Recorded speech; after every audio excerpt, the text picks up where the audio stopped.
ignorance has made us begin to desire for the things that will not actually help us within the environment in which we find ourselves. Meanwhile, there are good and wonderful things that are good for us to be able to use to adapt within our environment. Today, ladies and gentlemen, it's going to be a wonderful day in a sense that this week I was holding some questions, and I think I put it on my Facebook that don't pray for divine, don't pray for, let me get, don't stop praying for, okay, you can't pray for health when you don't follow the laws of health. Or you can't pray for divine healing when you decide not to follow the laws of health. And I was thinking, Jesus Christ, did he ever heal a lifestyle disease? I think the resource person is here, so there's a question that will come. Did Jesus ever heal a lifestyle disease? And looking at it, I realized that, the Jews had health laws. They had particular food they have to eat, which has been given in the scriptures. And I know this one, when I was a kid, I used to attend SDA, Seventh-day Adventist, and they have specialized, they have a program called Temperance. They specialize on that.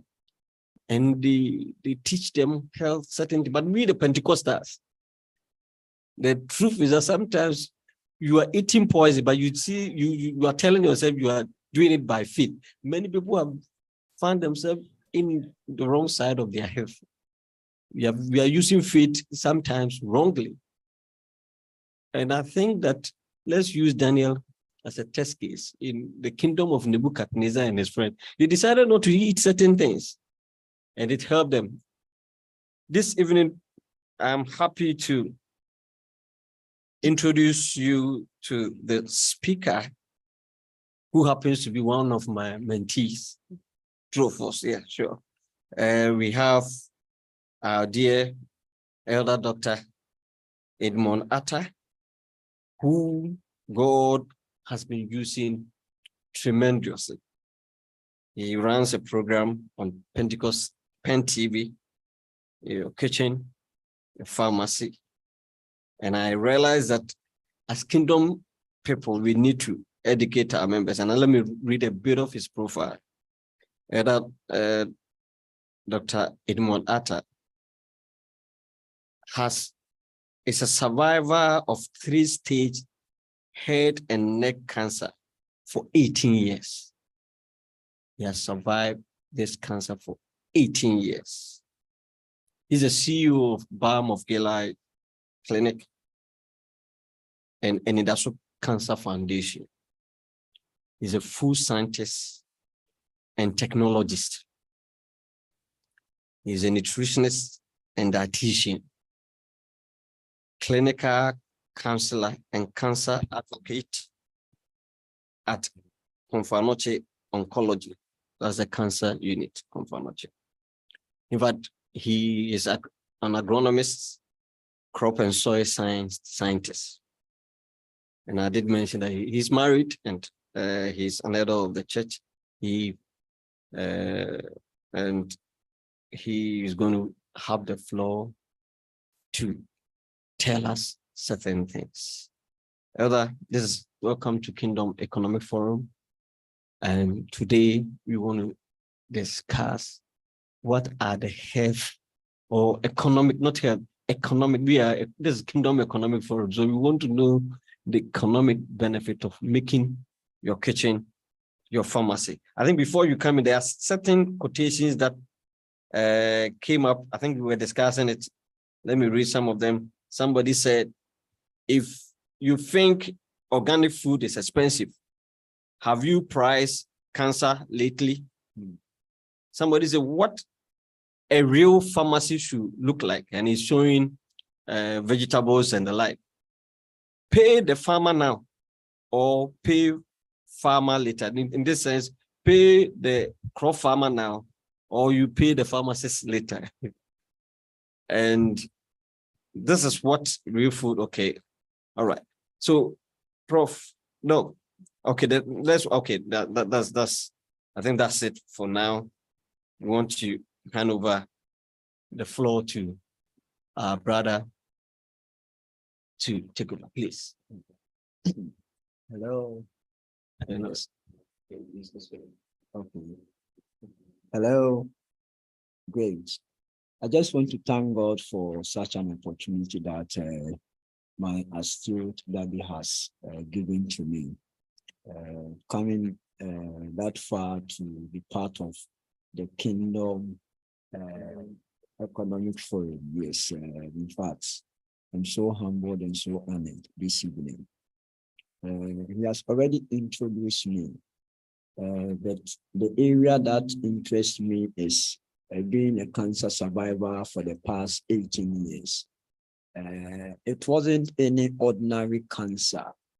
It was a stage 3 head and neck cancer that I started treatment.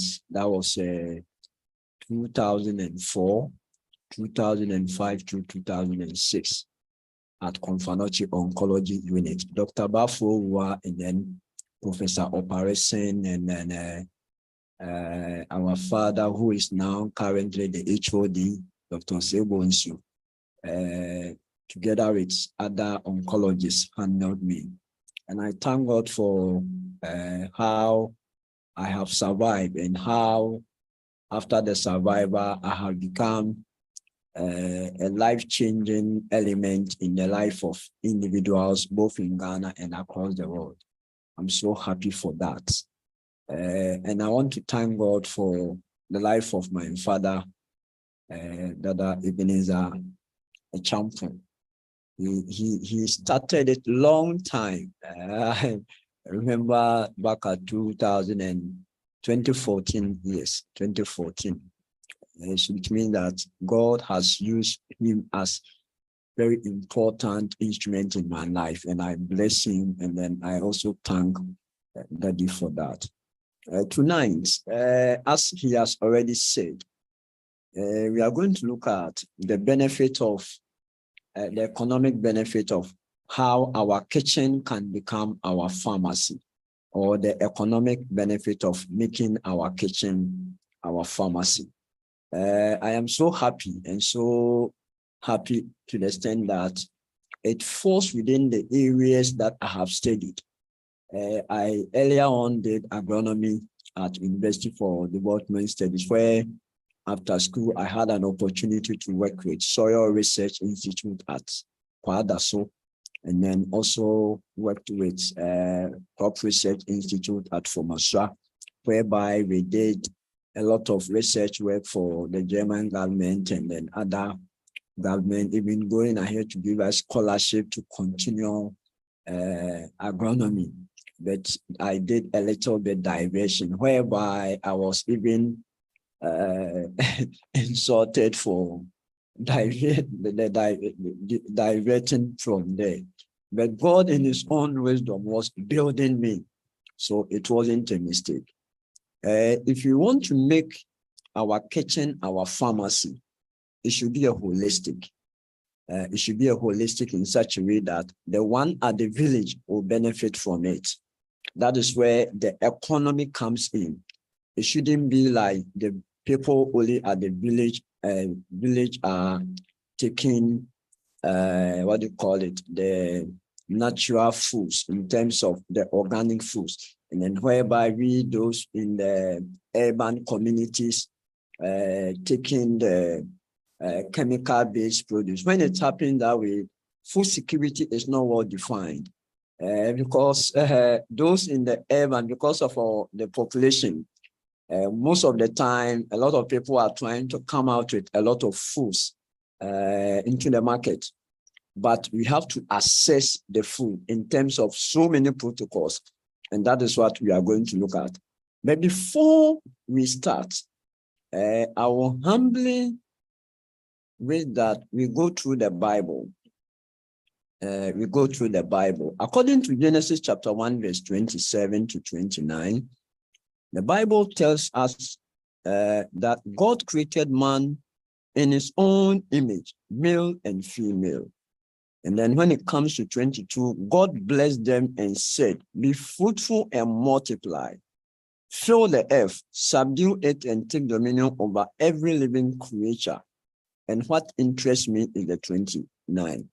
God said, behold, I have given you every plant yielding seed that is on the face of the earth, every tree with seed, and it is fruits. You shall have them for food. I didn't see livestock over there. Yes, but God created everything and then blessed them. And then Adam became a steward. And then we'll come to the verse 2. But here, emphatically, God did not say that you should enjoy a particular livestock over there. But he said that you shall have them for food. That is every fruit and every tree bearing plant and seed. You shall have them for food. So in the beginning, God realized that the antidote to any form of abnormalities that is happening within our system is food. God made it emphatically that it is food. Our food shouldn't be a satisfactory something to the belly, but in terms of the nutrient composition and then how it is even brought from, in terms of the agronomical procedures, how the farmer grows it, how from the day he sowed the seed to the time that harvesting comes, and then storage, processing, to the time that it gets to the individual homes, and then we start preparing them for meal, and then the time that we will eat, and even the content and then the serving of the food. God realized that if it is done in a holistic way, we will never forsake. We will never forsake. But something happened when it comes to the verse 2. But before that, let us have a recap of the verse 27 and 28. God blessed them and said, be fruitful and multiply. This is work. Energy is the ability to do work. If you don't have energy, you can't do work. So in the verse 29, God knew that if men should be fruitful and multiply, then there should be a provision of energy. So God made it available for us. But our food shouldn't be a food that you eat and then you just fill the belly, as I have already said. No. If it happens that way, it is not God who made it. So I always say that God has given us life. But when it comes to good health, it is not God who gave it. Man has to be a steward of your own body. And we should work for our physical being and our spiritual being with fear and trembling. If you don't do that, you die young. And then people will say that it is God who gives and it is God who are. No. No, that thing, I don't believe it. I don't believe it. I don't believe it. It is our black mentality, our ideology. Let us try as much as possible and reverse it. When you come to Genesis chapter 2, verse 15, the Lord God took man and put him in the Garden of Eden. And then he gave them two responsibilities. One, work it, and then to keep it. Working something means that as human, you shouldn't sit idle. You shouldn't be too idle. You just eat, you sleep, you eat, you sleep. No. You should try as much as possible to be working. Keep yourself active. So this one goes to people who have been eating and been sleeping and been eating and been sleeping.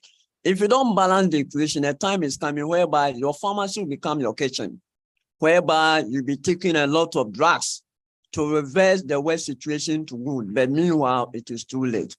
And then the second responsibility was that keep it. Keep it has to do with storage. Keep it has to do with protection. It has to do with maintenance, stewardship. So these were some of the responsibilities God gave to us.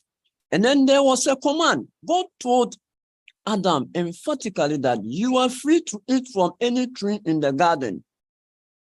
You are free to eat from any tree in the garden, but you must not eat from the tree of knowledge of evil, knowledge of good and evil. For when you eat it, you shall surely die.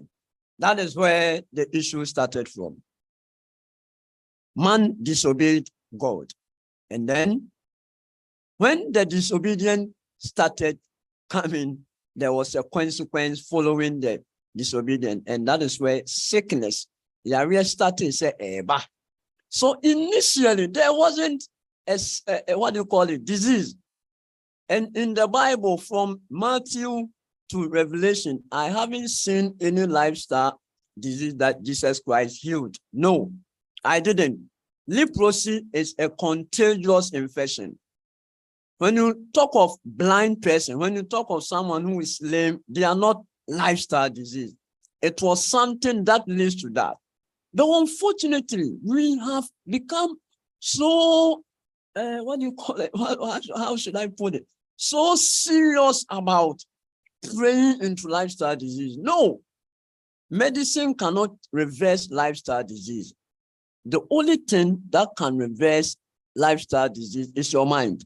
The mind has to be repositioned. That is why, according to the book of Romans, chapter 12, verse 2, it talks that we should have our mind renewed. And anytime the mind is renewed, the next action is what? Transformation. So please, if you want your work situation to be changed, then you have to have your mind renewed. And how is it going to be done? That is why we are here tonight. That is why we are here tonight. And by the grace of God, I know that by the time we enter into some kind of things, you will get to understand that. Daniel chapter 1, verse 8 talks about the fact that we were having three gentlemen, Daniel, Shadrach, Meshach, Abednego. They had every opportunity to eat whatever that they want to eat. Right now, God has blessed some people. Right now, God has blessed you. You can buy whatever that you want to buy. But the issue is that you have to think of tomorrow. You have to think of tomorrow. You have to think of yourself. You have to think of your family, the nuclear family, the extended family, and then people that God have intentionally made it in such a way that you will transform their life. So if you don't make your food your medicine and eat from the right source, it is getting to a time that you are going to spend all your money into sicknesses and then diseases. But it is not like that. It is either you pay the farmer today or you pay the farmer tomorrow, as I have our daddy has already mentioned. It is either you pay the farmer today or you pay the farmer tomorrow. How do you pay the farmer today? That is why we are here. So if we are to look at the economic benefit of making our kitchen our pharmacy, this is just the introduction. Let me start it from the scratch. If you look at where our foods are coming from, you don't just get food like that. And then looking at this 21st century, a lot of people are venturing into agriculture. And then the unfortunate thing is that a lot of people on the majority side too are practicing inorganic farming, whereby a lot of chemicals are exported. They are brought outside. Yes, they are imported. They are brought from the other countries. And then all these things are gradually killing us. Yes, we are going to enter into that. They are killing us. We used to have our own natural ways whereby we are able to get foods to eat. And then the food that we are eating to, you will see that it is something that when you even keep it, in terms of the shelf, the shelf life, the number of days that it is supposed to live before it destroys, or it is what do you call it, spoiled. It will be normal. But right now, you will just harvest something, and then before you realize, just a day or two, it will start rotting. So what is causing that? What is causing that? So if you want to have economic benefit of making our kitchen our pharmacy, then first of all, we have to look at the way we go about our crops. We invest a lot into these agrochemicals. And then at the end of the day, they are impacting or killing our lives. They are killing us. So instead of us buying them, like importing them into the country, can't we come out with a holistic measures whereby the waste sawdust, the concob, a brodria, and then the other raw materials can be repackaged into organic materials for it to be used as organic fertilizer, so that from the scratch, the foods will be secured in order not to invest a lot of money into it. So please, let us try as much as possible and see if maybe after this forum, we can team up together and know the possible ways of coming out with such solution. And then when the foods are also coming, look at how the storage is being done. Right now, if you go to the big market, how they even store this fish, how they even add what do you call it, monosodium, monosodium glutamate in a way of preserving foods and other oils and a whole lot. You will see that all these things are killing us. You eat it and today you don't have the reaction, but later on you will see that gradually it is causing hormonal imbalances, or it is mutating the cells. When the cells are being mutated and you don't even introduce a lot of antioxidant into the system, you see that later on some of your cells across the body, wherever that those abnormal growth are taking place, then you see that you've gotten cancer. Now let us look at genetically modified foods. Genetically modified foods. It is already existing here. A lot of people are taking GMO foods, but we don't know it. And now the funny thing is that you go to even the supermarkets, you go to the big shops, and then you are buying it. You see that this one is GMO food, but you buy them. Economically, it is not good. As an economic, what do you call it? Economic, okay. Someone, the kingdom economic. Yes, as a kingdom economic person, no. You shouldn't invest your money into something that later will kill you. No. If it happens that way, then it means that humbly, we don't know what we are doing. So let us know what to do. We'll be coming to some of the things that we'll put in place so that it will serve as a means of correcting the worst situation to good. So let us look at that one. And then another thing that I want to tackle before I venture into food security. Let us look at food is a fundamental human right. And yet 1 in 9 people around the world go hungry every day. Food is a fundamental human right. But yet 1 in 9 people around the world go hungry every day. This one was said by FAO, that is a Food and Agriculture Organization, World Food Program, and other organizations in 2014. And looking at the projection that they have made right now, there's going to be a lot of challenges whereby people will be crying for food, people will be chasing for food, people will be chasing for quality food, but unfortunately, we will not get it.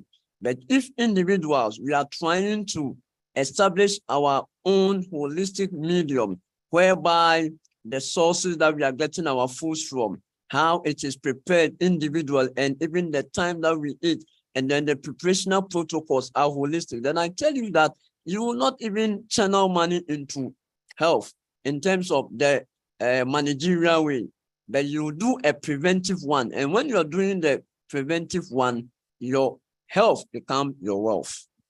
Your health is your wealth. But if you don't know how to start it, later on, your money will be buying drugs. And then for that matter, your pharmacy becomes your kitchen. Before you realize, then it is too late, and then you'll be quoting a whole lot of things. Now, let me go strictly to what food security is. Then as we go through what food security is, then we look at some other areas that So one media- before you go to food security, can you tell us in the people want to get to know numbers? You're saying that we should make our kitchen pharmacy. Meanwhile, he thinks that he doesn't have the resources at the moment. What happens if I use these eat inorganic produce, which looking at the purchasing power, the money to go to the market, it's not enough to be buying organic produce. What happens later in terms of financial, that in terms of financial resource, when after the person thinking that now he doesn't have money, so he has to be buying inorganic. But if he acquires these lifestyle disease, what happens? How much is he going to spend so that they will understand? So if you can, before you go Great, to- great. Yeah. Thank you so much. When you look at the 2019 to 2022 statistics that Ghana Statistical Service did, on diabetes alone, diabetes. diabetes mellitus alone, especially type 2 diabetes, they have come out specifically that from 2019 to 2022, people who have been diagnosed type 2 diabetes, they are 4.16 million Ghanaians. 4.16 million. And those who have been diagnosed pre-diabetic are 4.6 million. 4.6 million. The per capita income that is spent on those who have been diagnosed of what do you call it? The type 2, which is the 4.16. The per capita income is $5.3 per individual every day. Every day. Yes. Wow. And the interesting thing is that when you are spending that volumes of money within the year for all those numbers, look at the burden that will be on the government. That money that is supposed to be channeled into other infrastructure, agriculture, raw materials, and then other things that will be able to give a proper feedback, it will be channeled into that. The healthcare. Yes. bill. And then the funny thing is that the individual, this is from the government, the individual, the moment you get diabetes, and then you be on those drugs for some couple of years, you have that higher risk of getting chronic kidney disease, which is CKD. Because if you have diabetes, you are going to have a nephropathy, whereby the nephron, in terms of your kidneys, it will be one way or the other degenerated. And then you are going to have neuropathy. You are going to have challenge with your nerve. That is why people will be getting burning sensation across board, sciatica, because the peripheral nervous system that forms the communication channel for your entire being will be questionable. So you are going to spend a lot of money on that. And you're going to get retinopathy, diabetic retinopathy, whereby your retina that is supposed to see things will be able to detect that this is red, this is black, this is black. And if you are a 40, 50, 60 years, whereby you haven't even reached your pension time, and you are spending money on drugs, you are spending money on what do you call it, managerial drugs. One thing that the government and the individuals who have been able to come out with their jobs, their big companies, we are going to have what do you call it, a production system whereby the impact will not be too much, because you have the productivity level will go, because you have issue with your eye. And then one time you will come out with an excuse: I'm going to hospital. I'm going to hospital. I'm going to this. I'm going to this. I need money for this. So these are some of the excuses that will come. So if you ask me such a question, then I think that these are some of the implications that will be coming. So from what you are saying, it means that both from the individual level and the governmental level, it's important that we sit back and look at ways and means to actually reduce the level of this lifestyle disease. Because you've told me that every year the graph is going up. Okay, so you can explain that. Yes. When this one was only diabetes. You use it at a point. Yes, I am at cancer unit. Okay. Oncology, Confanochi. Okay. If you look at the graph, Mhm. starting from 2016, that I saw it myself, Mm. you see that it is always going up. Mm.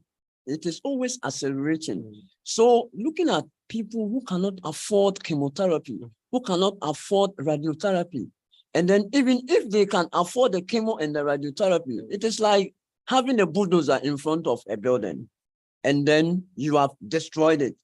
And when you are destroying it, look at the number of minutes or time that it takes. It will be a shorter time you destroy it. So that is the effect of the radio and the chemo. But the issue is that if you want the cells to come back or regain its strength, it will take time, because the chemo and the radio itself has some kind of effect on your system. That is why sometimes people are kept on stem cells and so on and so forth. So here, if we don't intensify the system with the preventive health, I am telling you that, in fact, Poppy, it is going to be something. The statistics not No, looking good. It can never reverse. Because it can never reverse. Prayer cannot change it. I'm telling you, Daddy. Prayer, it will never happen.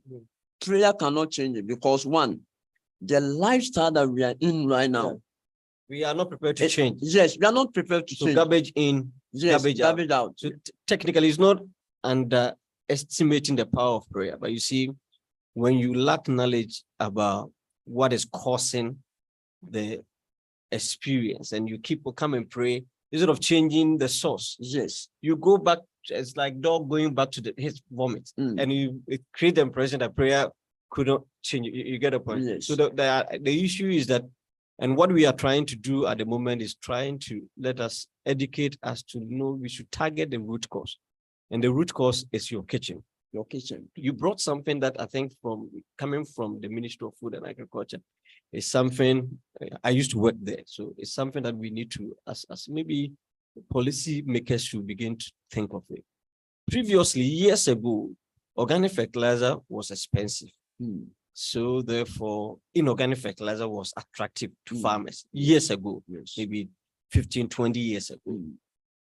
But now technology has advanced to such an extent that organic fertilizers are cheaper than inorganic fertilizers. But unfortunately, because it's somebody's business, they keep on focusing on the inorganic fertilizer and all the chemical related inputs to farmers. Meanwhile, as we speak, 1 acre, we have organic fertilizer that a farmer can spend maximum 200 cedis on an acre, 200 cedis. But the same 1 acre, if a farmer wants to cultivate 1 acre using inorganic, the farmer will spend 1,200 cedis.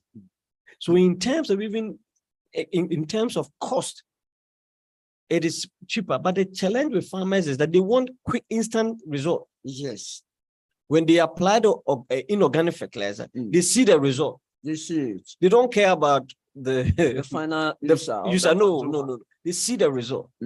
The inorganic will take a bit of time. Yes. However, even in terms of economic benefit, even it benefits the farmer, because in the sense where you would have spent 1,200, you are spending 200 cedis. Exactly. You are saving 1,000 cedis. Yes. But the farmer, I don't know.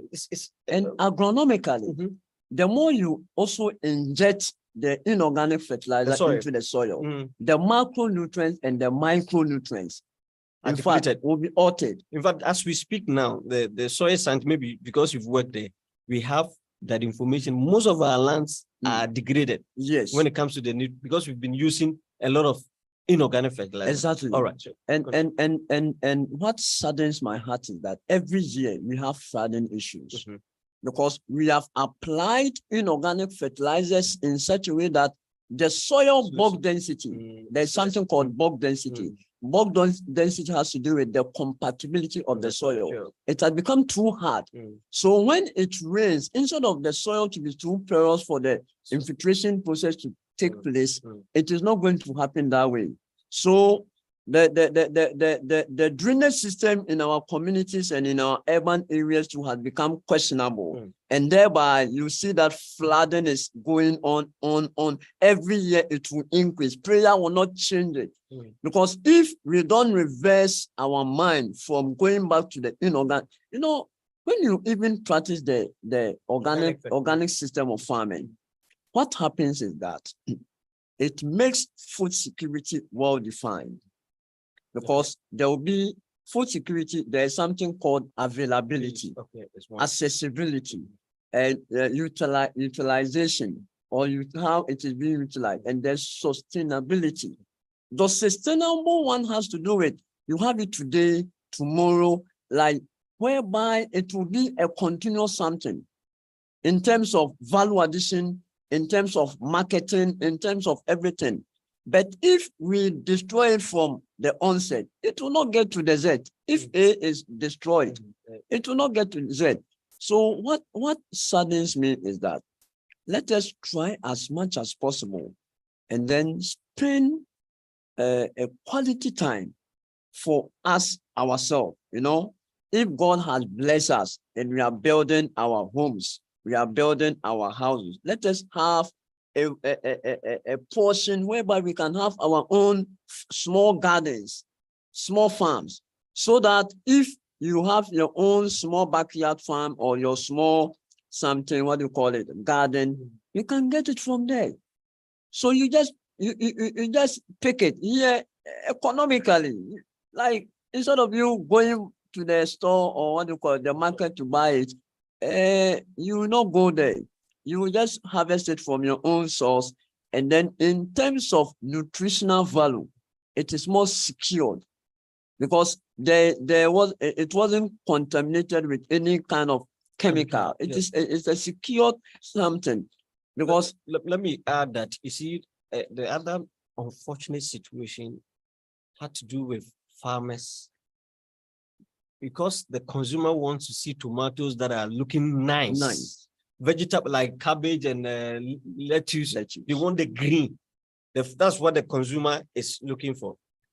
Unfortunately, the farmer will spray on these vegetables. The following day that he will be harvested.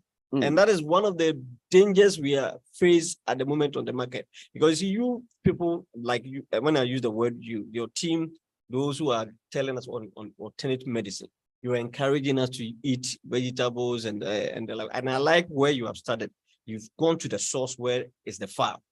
Because sometimes they advise you buy vegetable, eat vegetable, but the source is so contaminated. Exactly. With pesticide.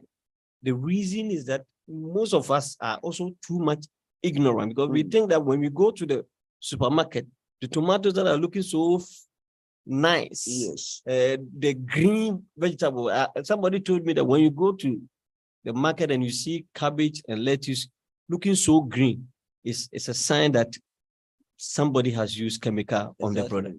But when you go in and you see some these birds and the pests eating some of them, then it means that the thing has not been contaminated. Yes. All right, continue. Sir. Great. So as you are saying, that is how it looks like. That we shouldn't put the huge burden on the government.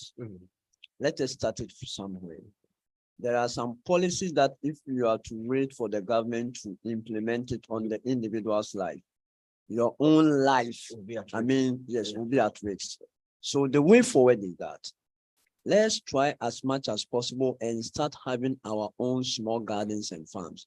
If you don't have a backyard, you can start it from the ties or the plastic containers or even the sacks. When you eat, after eating your rice, the sack that you throw them away, you can have some kind of sawdust whereby it has gone through decomposition processes. You get the rice seed from the crop research or this, what do you call it, agri input dealers, and then you have it yourself. It is better to invest into it now. If you don't do that, tomorrow, as we have already said, your what do you call it? Your medicine or your drugs will become your food. That is why a lot of people have been taking medicine through their nostrils they are taking it through their intravenous. A lot of people are taking it through oral medication and so on and so forth. And me going through cancer for the past 18 years, it is not like we are chill and then we are pouring. The practical thing is that if you know where to eat from, in fact, where you eat from will become a saving, what do you call it, tool in your life, because it is going to make sure. Have you asked yourself that why is it that these Chinese people, they smoke a lot, they will drink alcohol, they will take it, but they don't joke with what goes into their system in terms of their fruits and vegetables. They will eat it so that the phytochemicals within those foods that they have taken, it will serve as a detoxification tool to clean the system. Let us even go to the kitchen. When you go to the kitchen, look at the plastics, what do you call it, bowls and materials that we are using at our kitchen. All of them are imported. It comes, and we have neglected the leaves that we use to. If we have leaves whereby someone has taken it upon him or herself, and then the local women group, and then the small youth people are doing it, it will save us some kind of money, what do you call it, benefit from them, because they will go for the right thing. And so then your issue is that we are not supposed to use plastic in the kitchen. Yes, we are not supposed. Why? Let me take you to a simple chemistry, food chemistry. You know this earthen pot, Ayoa. Yes. Apotoyoa. And even ETA. When you use it for, let's say, a month or two, what do you see? It works. Yes. You see that this the initial state to where it has gotten to has changed. Yeah, sure. Yes. So if you are using plastic, even with that ceramic, look at the change. And you are using plastics, either the polythene plastics and then the bowl ones, whether it is microwavable or not microwavable, it leaches. When you are talking of leaching, you put the soup and then the stews in it for some time. You see that the color of the food has been be part of the bowls. So if it is leaching, then where is the leaching going?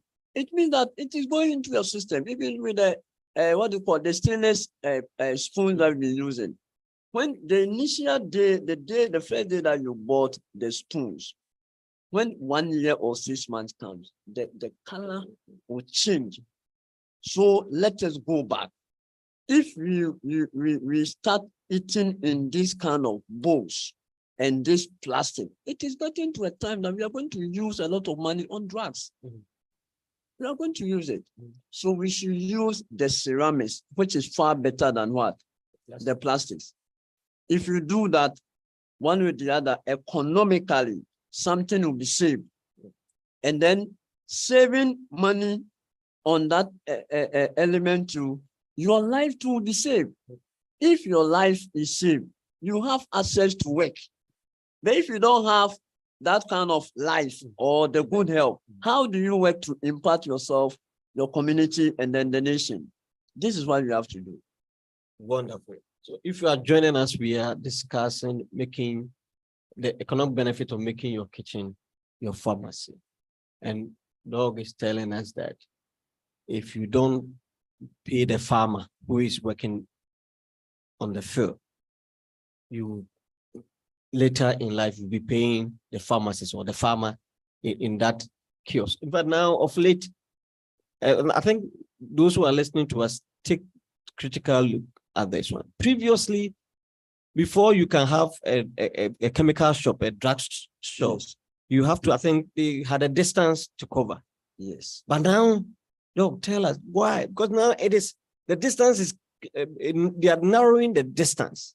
Why is it so? Why is it so? Because previously growing up, I saw that if you have one pharmacist here, the next one will be about 1 kilometer away. But now within 100 meters or within 1 kilometer, you can have about 3 or 4 pharmacists, pharmaceutical shop. Why is that? Even with 1 kilometer is too much. Yes, so you can have more. About more, 4, more. Yeah, yes, yeah, because I've seen it. So, yes. so my question is why? Because Is it because I want us to make Yes. the point we are raising is that Yes. you have to make your kitchen your pharmacy. pharmacy.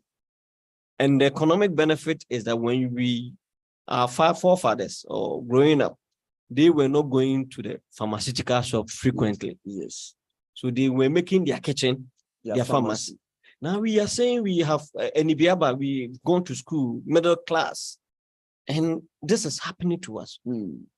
What's The issue is that the pharmacy business will continue to be lucrative because as we have already established the fact that we are not ready to change.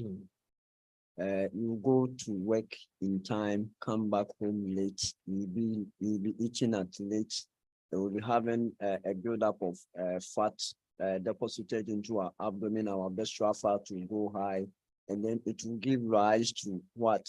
Hepatic steatosis, which is called fatty liver. The moment you get fatty liver or you even get high visceral fat, it puts you into higher risk of what?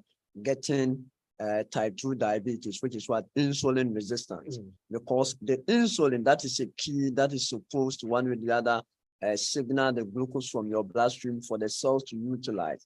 There will be a challenge from that side.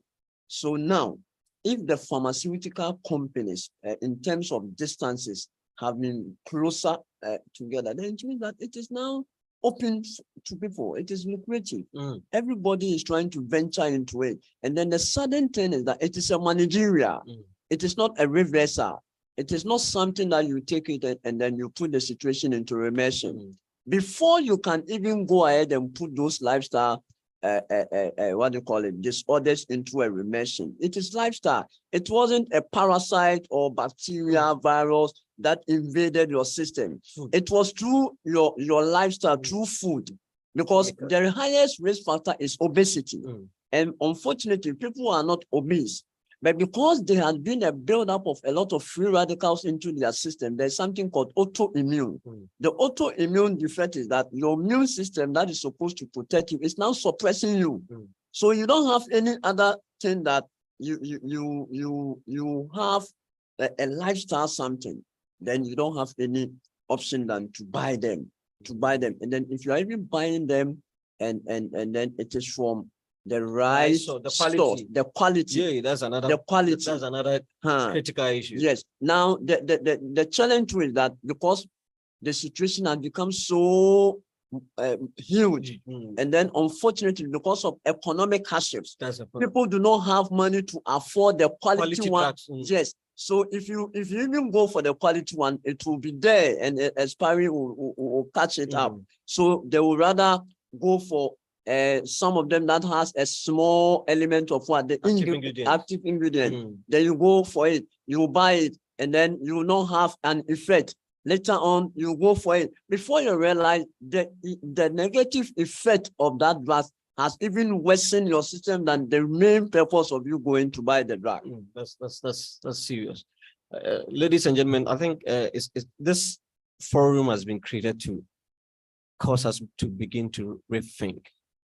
Another critical case that I will ask Doug to help us has to do with children that are being impacted in this lifestyle disease. Hitherto, growing up, we saw some diseases to be in the domain of the adult, but now he will give us some statistical information. But he has told us how much per capita income on drugs from the government point of view is 5.3 if you are on diabetes. Only diabetes. Type 2. Yes. For example, even within a family, you have 3 of you having the same, because it's a lifestyle disease. It's most likely that it's going to affect each member of the family. Yes. Because the source is the same. Yes. And that's where it's very... They are eating from the same food and then the same bowl. That's the point. They will all finish, they'll sit there, they'll be watching TV. So if someone is not exercising, it affects them all. That is why it becomes a lifestyle. But if you decide that, for me, I will change. I will eat time in time, and then I will do some kind of physical activeness whereby I'll be exercising. I'll be doing this. I'll be in the no. if all the members within the family are getting it, you will not get it. You will not get it. It's because it's a lifestyle. It's a lifestyle. It's not genetical. It's not genetical. Oh, okay. Yes. So what we are discussing is about lifestyle disease, where people are spending fortunes. More especially if you're not careful when you go on retirement and you're supposed to manage such a disease, you put huge benefit on your children. And the risk is that because you are spending a lot of money on you, your children will suffer in terms of their financial independence. So we want those listening to us, my fathers and mothers, friends and loved ones, I want us to begin to rethink. You cannot do the same thing you've been doing to expect a different result. There's a need for us to have radical change of position. Letting your kitchen becoming your pharmacy. It's critical. Spend now, and trust me, like advice that has been given to us, if we can start our own garden, small ones, or even know the source where you are sourcing your produce from. Make sure you source from the right place so that you will not use money to go and buy disease. The disease was, well, I don't know the difference between disease and sickness. You do not use money to buy. And another thing, maybe dog, you can mention has to do with the KFCs and the pizza, that it has become like if you are in a particular class, now people don't want to eat our local food, don't want to eat the ampesi and the food that we enjoy so much. They think that if you eat pizza and chew these KFCs, that means you are Bobra, like you've come, you are in a particular level of the society.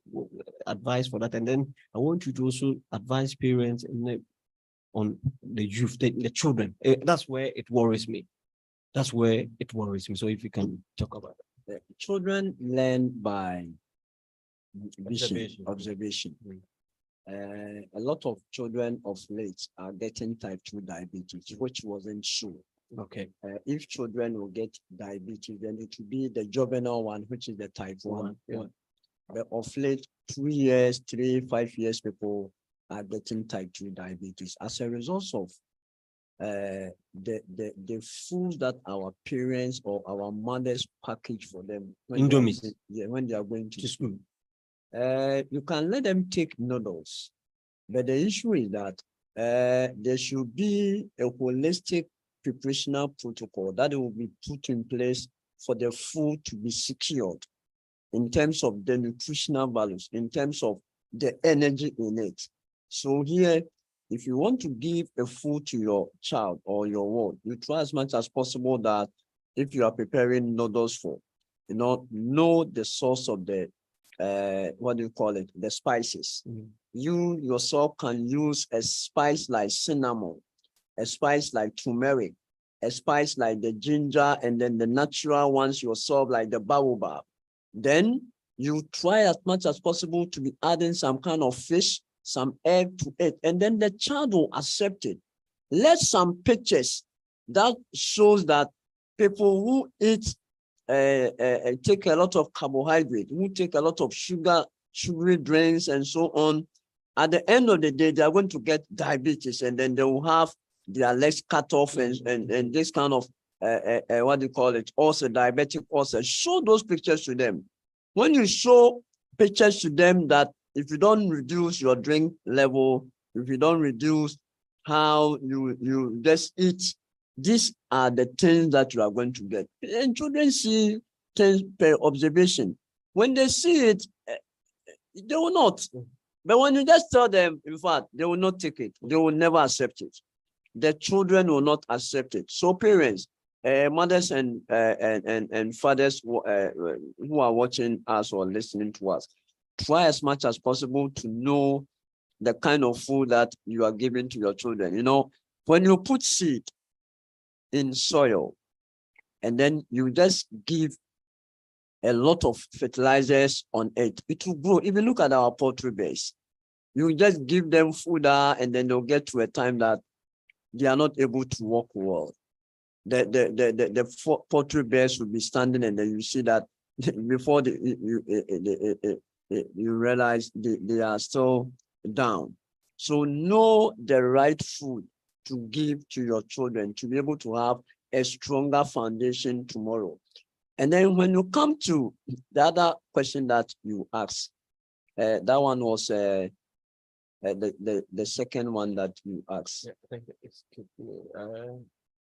I asked about the okay.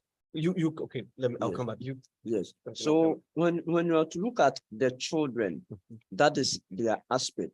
You will be feeding them with all these kind of stuff, and then before you realize they'll be getting type 2 diabetes, they'll be getting digestive disorders.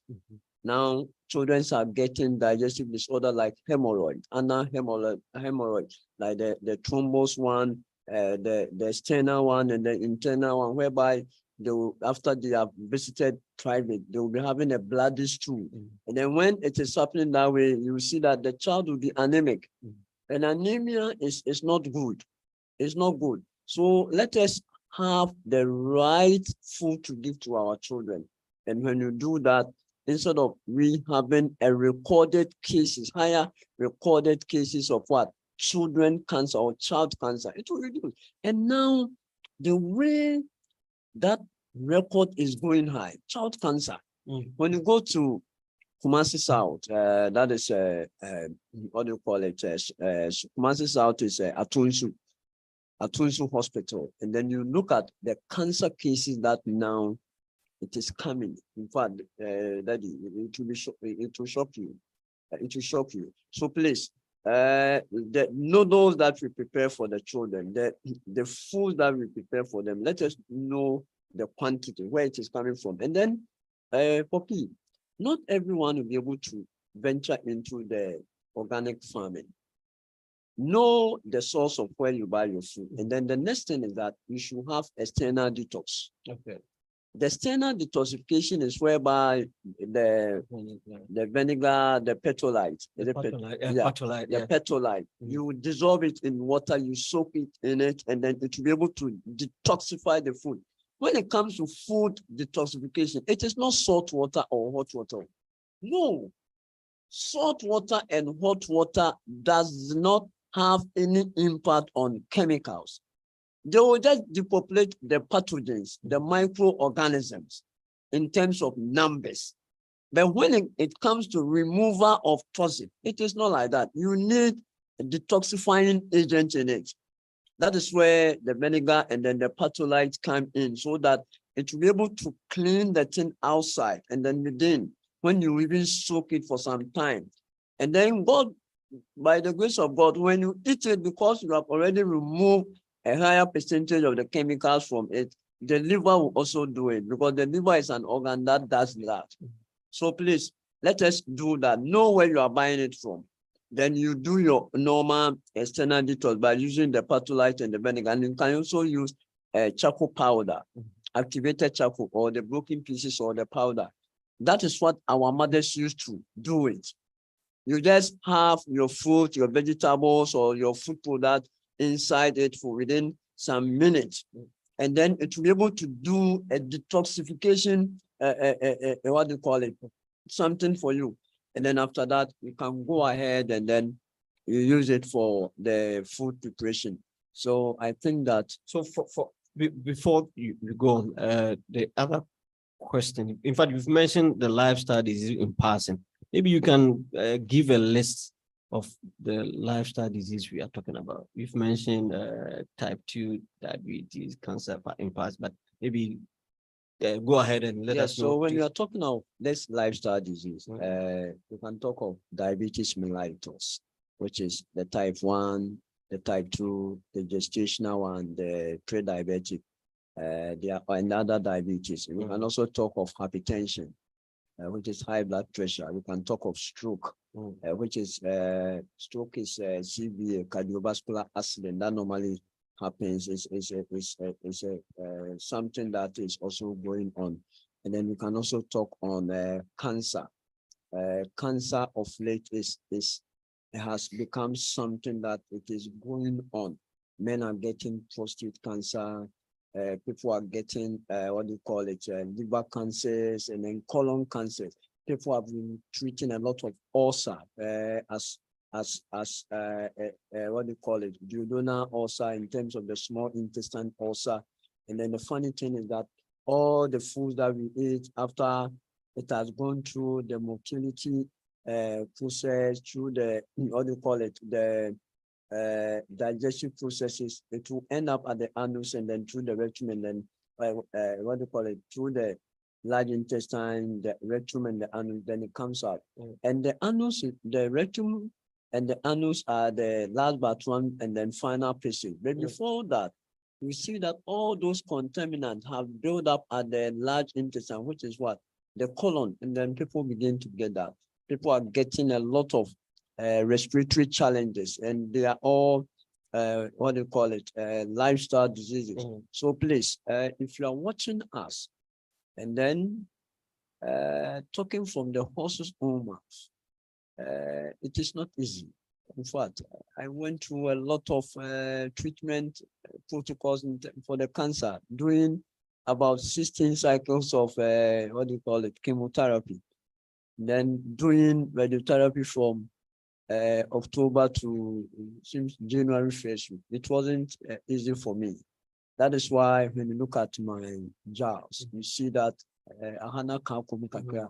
Yes, because my tooth, the tooth here has been removed. Yes, as a result of radiotherapy and then chemo.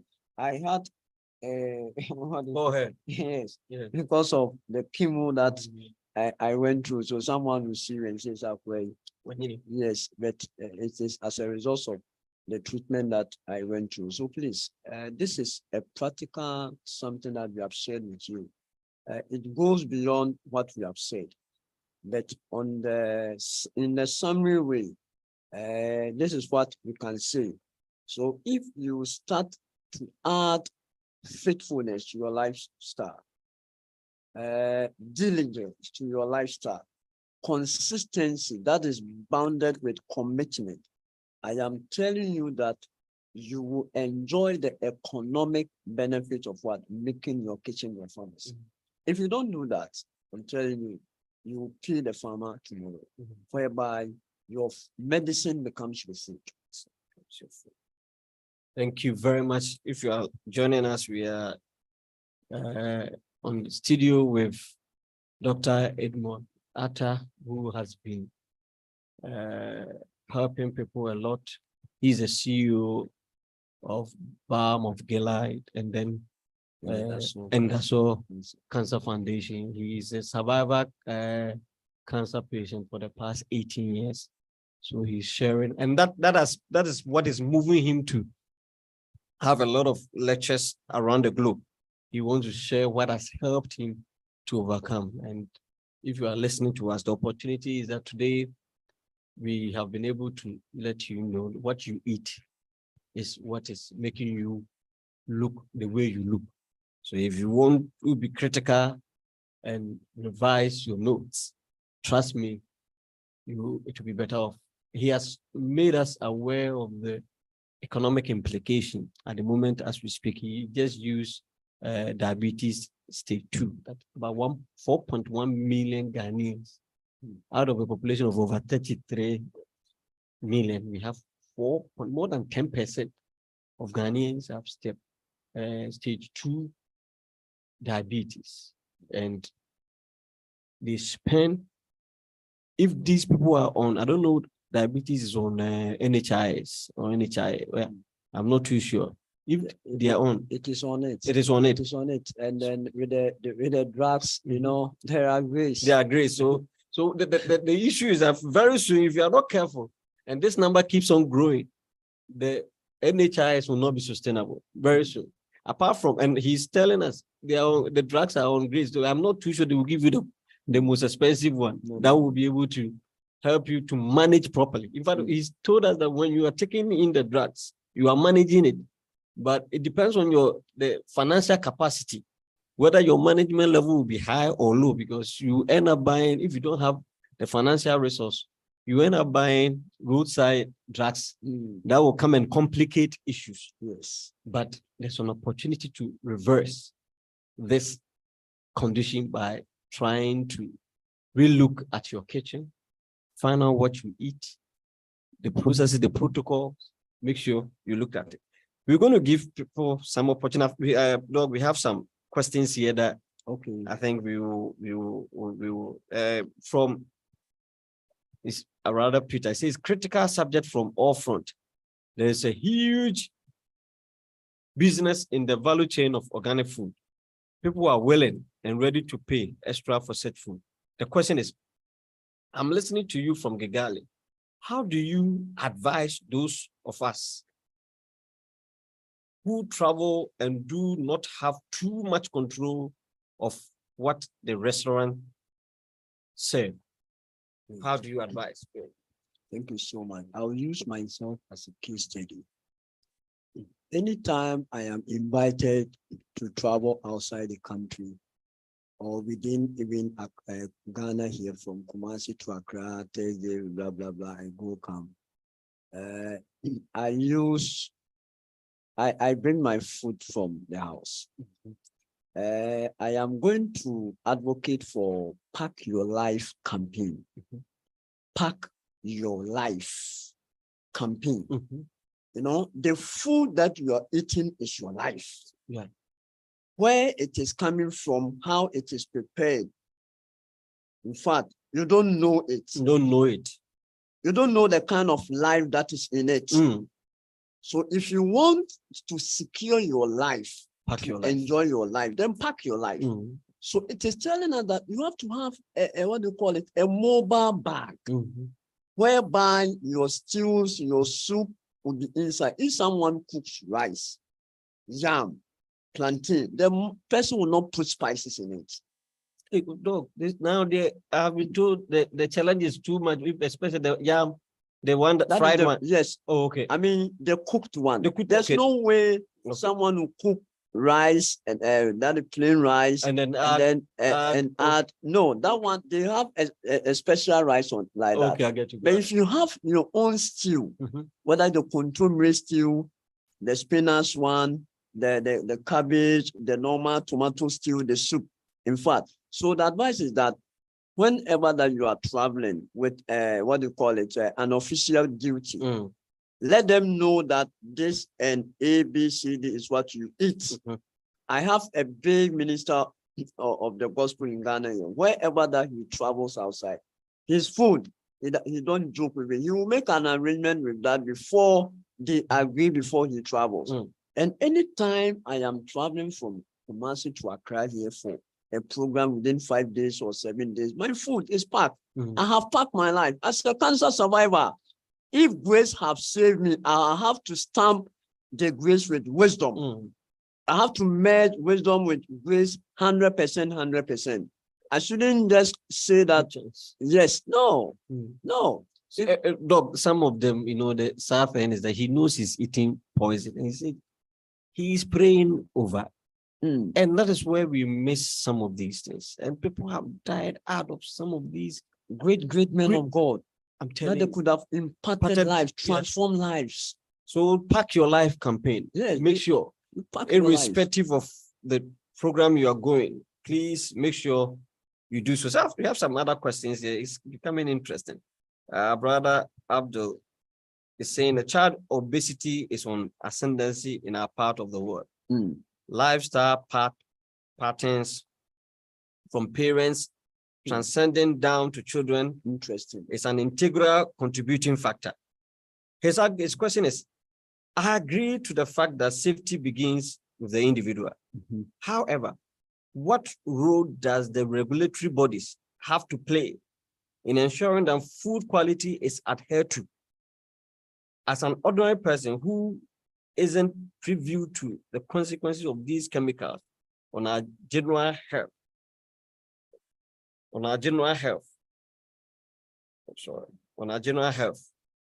how is one able to determine adulterated food products, for example, the palm oil issue diluted with Sudan 3? He's asking the role of the regulatory Yes. authority. I have worked at Food and Drug Authority before when I was doing my first master's.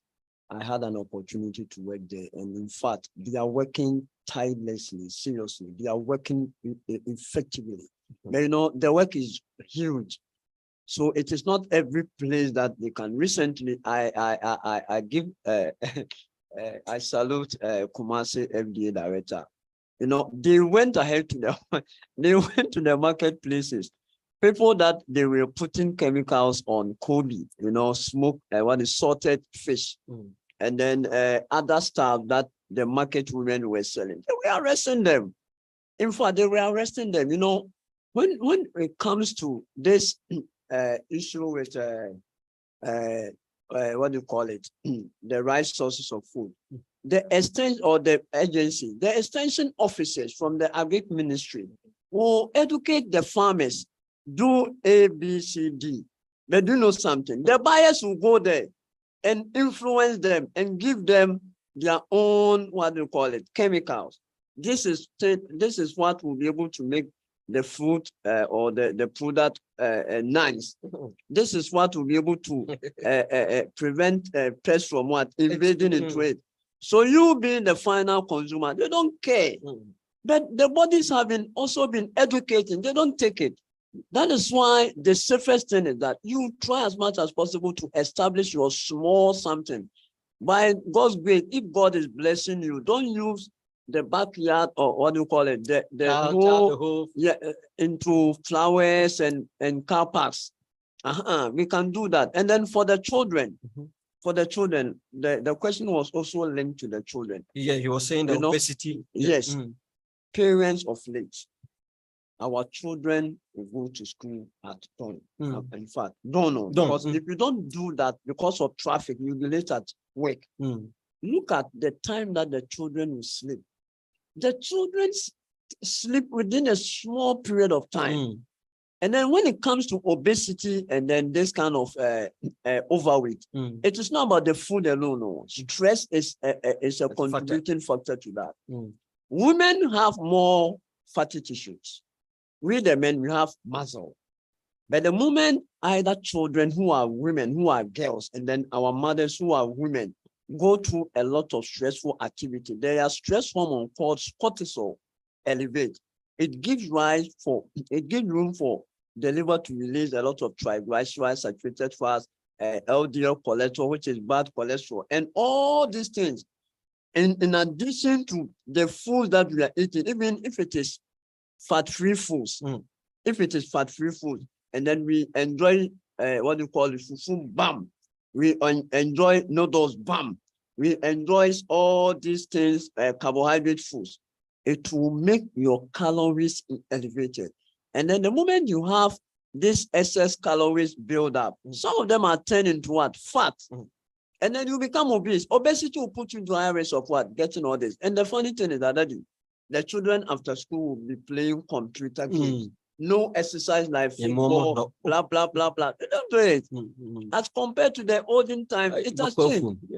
They don't do it. They will be playing computer games. And the funny thing is that when they are doing that too, the screen of the what do you call the tablet and the will be closer to them. That is why a lot of children have eye challenges. The radiation. So looking at this 21st century, we are buying our own problems. I'm telling you. We are buying our own problems. So you determine who the child is supposed to be. You are the steward. You are the domestic bearer, being a mother. So try as much as possible to know what type of, what do you call it, a lifestyle that you will package for your children and family. If you don't do that, you will celebrate you as mothers. But the diseases that we are getting as lifestyle diseases, you are the contributing people to that. Yes, our mothers are the contributing factor, causing the diabetes and then the what do you call it? The high blood pressure. But Obesity you and the like. prepare it for us. That's it. The mothers is not the mothers you have in our homes alone. Those selling the food vendors, Oh, I tell you, they are all part of that. some of them, when even they cook, they prepare the food to sell, they tell their children not to eat. Not because to they know they are selling poison out there. So if you go and buy food and when you are buying it, you don't eat some, don't buy it. Don't buy.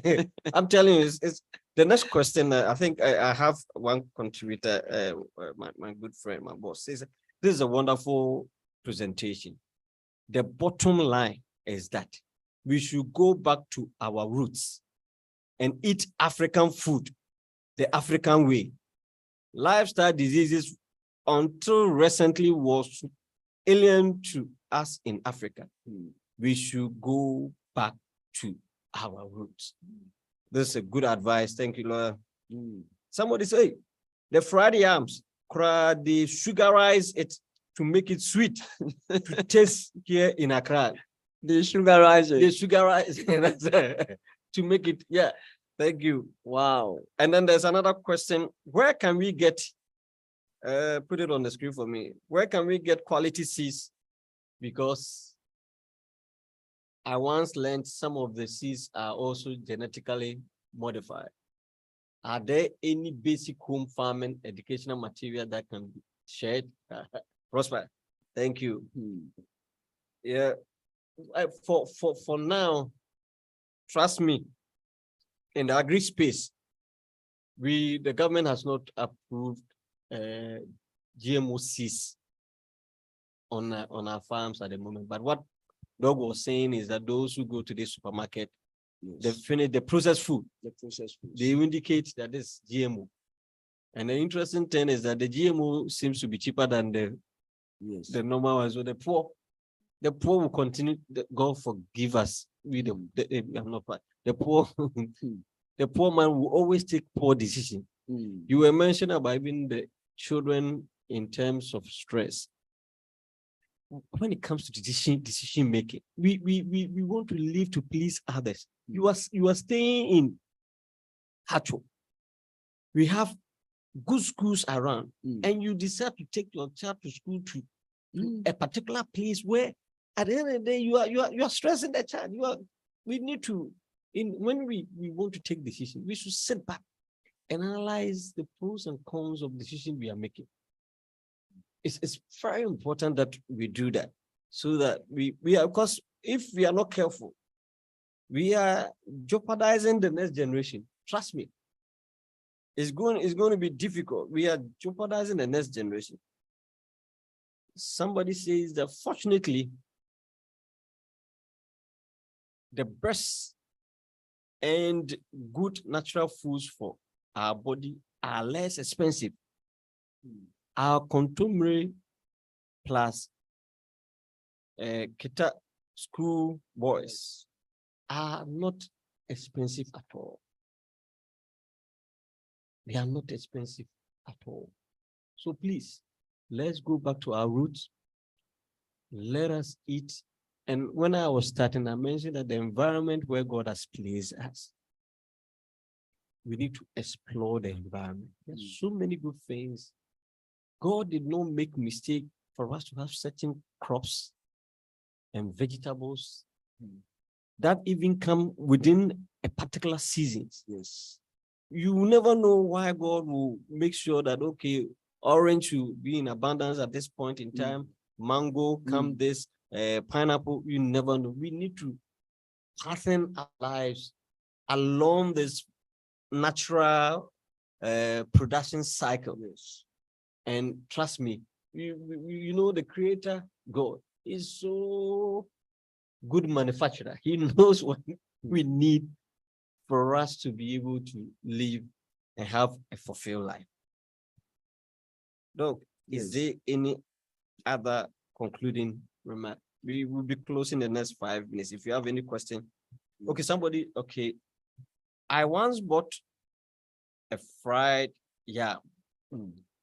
And the pepper was mixed with Maggi cube to make it sweet. And that's what that's what you want. Because some of you, when you go and they don't have those things in there, you say the thing is not sweet.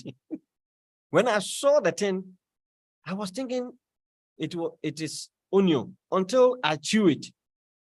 Since then, I have advised myself not to eat outside again. Wow. And truly, that is what is happening. They are adding Maggie cubes.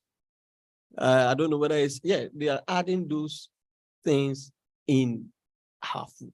Please, those of you who eat outside, pack your life. Discipline yourself and pack your life. Somebody is asking, Doc, please, can you advise us on pizzas and the like, and those food that are sold outside? Yes, people think that when we are talking of sugar, it's the normal table sugar, which is the brown or white sugar. Oh, that's so. It's not the sugar we are talking about. No. Oh, it's part. Okay, that one is part of it. Yeah, But okay. how many people in a day can eat 1 cup of that sugar? How many people in a day will eat 1 cup of the sucrose? They are called sucrose, the brown sugar or the white sugar. How many people in a day you will take, let's say, 10 tablespoons? No, it won't. It doesn't work like that. They are sucrose, they are the table sugars. And then we have the fruit sugars called fructose. We enjoy them, as you said, in a seasonal way, whereby God in his own wisdom has made it so. So that when mango comes in a season, you see that mango contains vitamin C, blah, blah, blah, blah, blah, blah. That will be able to help you in that particular season. And then we have the complex sugar. They are called the carbohydrate. They are the energy-giving foods. Okay. They are the fufu, they are the pizza, they are the what do you call it? The noodles, the awachi, the yams that we are eating. They are the sugars. They are the right sugars. They are called polysaccharide. It is amylose and then amylopectin chain that forms it. And the moment you eat them, your sugar levels go side. Even for them, they have been classified into fast digestible starch. They are the starches. We have the slowly digestible ones and the resistant starch that act as what? Fibers. But we don't. If you are to enjoy fufu, like I did, yes, you should know yourself. And then the time to enjoy, and then how you also carry yourself within the day. So if you want to be enjoying it every day, it is not bad. But know the activities within the day that will be able to burn the calories, the weight of the food, in order to have a stabilized calorie, not to become an obese person, to put you into higher risk of what? Getting the disease, and later you go and spend it. So if you know that you're too busy for the day, then be taking some konkonte alongside. Because konkonte goes through drying process, and for that matter, the starchy content is less compared to what? The rare food that is cooked. And then if you know that you can balance the equation economically by saving some kind of money, then channel it into Gary. Gary's sugars are less. If it is not so, then a lot of people become diabetic. Gary economically is good. You can enjoy Gary. The sugar content is small. It's small. You can prepare eba from Gary. You can prepare Gary fufu, soakings, whereby after you have enjoyed some kind of vegetable, you go ahead with what? The soakings. And I'm telling you, economically, to help you. You can enjoy your Gary. You have your own beans. You have some small Gary added to it, whereby your oil is added to it. So you can spend 10 cedis to 15 cedis on this food, enjoy it with the highest nutritional value. But you go and buy pizza, 100 Ghana. And then at the end of the day, sickness is following you. So what sort of person are you? All too soon, our time is up. No, we want to say thank you very much. Ladies and gentlemen, we appreciate. I've seen most of my big bosses watching us. We don't take your viewing lightly. We appreciate your time with us. We hope that we've been able to communicate. We attempted to discuss economic benefit of making your kitchen your farmers. And in the concluding part, I have come to realize that even the food we have to eat, if we are using our local stuff, is more cheaper than the others that we have been using that. It's called giving us the diseases, the lifestyle diseases, which at the end of the day, we're going to spend a lot of money on in order to maintain. So on this note, we want to thank Dr. Edmond Arthur for sharing his experience. We know that maybe somebody will want to contact you.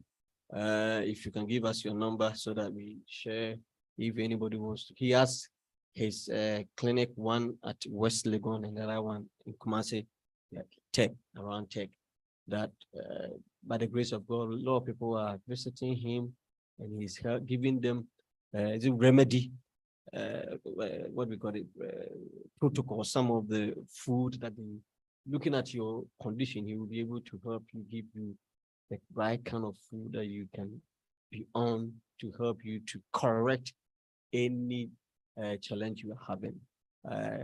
Once again, this program has been brought to us by Pathos AIB. Today we were supported by Balm of Gilead Clinic. And you want to say thank you. Talk if there's any number you can just throw the number that if anybody wants to contact you. Okay, thank you so much. Please, you can contact me on 0240 51 2171 0240 51 2171 or 0592 96 89 84 0592 96 89 84. It is a WhatsApp line, so when you call or don't get me, you can humbly WhatsApp me. And I want to use this opportunity to also thank Kingdom Financier and for hosting me tonight to my father and the champion. God bless you so much for such huge opportunity. And I pray that what we have shared tonight, you'll be able to walk the talk so that in anywhere situation or any situation that you find yourself, you'll be able to reverse it back and then you even go ahead putting it into the mercy. May God bless you all. Amen. Amen. Thank you very much. See you next month. And we trust God is going to be wonderful. Thank you. Bye-bye. Bye-bye.